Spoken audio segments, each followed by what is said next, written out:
Last week was the first full week of February, and the energy was very different from the refreshing, inspired focus of January. It's only after the benefit of reflection that I realize last week saw me subscribe to outdated programming, which created a direct conflict with the new programming that now creates my life. I had realized that my test date is coming up on March 1st, and although I've been studying, I immediately fell back into the mindset I had before I stepped into my power. I set a more aggressive study schedule and pushed all of my intuitive routine to the side. And as a result, I got through a few days of that regimen and broke down, just riddled with doubt and regret and fear over elements that didn't warrant those emotions.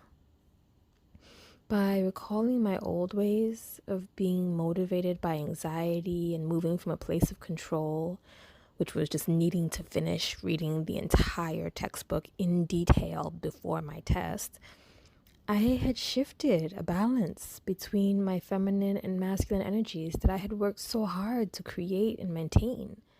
And in doing so, I made space for old hurdles to resurface.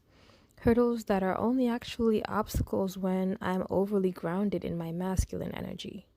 The energy that says, I have to do this one thing in this one way in order to succeed. That pressure I put on myself crept into aspects of my life that had nothing to do with my test. I felt like I'm failing at life because I'm not seeing this one aspect of life manifesting in this one specific way. I had doubts about the future of what I'm creating, regrets over not choosing a more masculine energy dominated path. Last week was tough.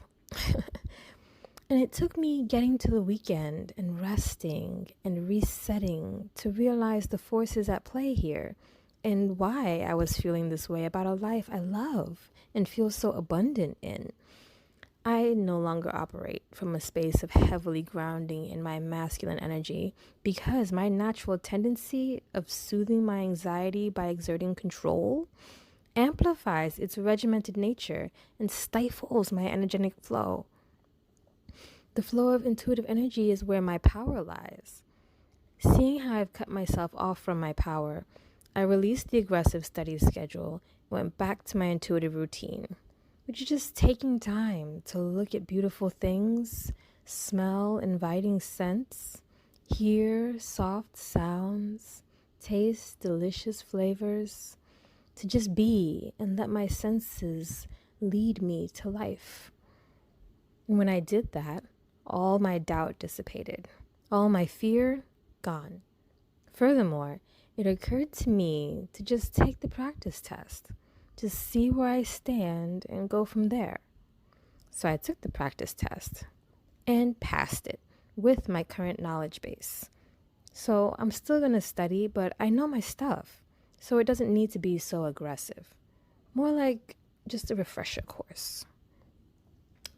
So I'm back in my usual flow now. My energy has fully recovered, and I've learned a little something about how far I've come on my journey to my authentic self and what choices I need to make to stay energetically healthy. Have you all had experiences that really show you or remind you what you need for your energy to be healthy? How did it go for you?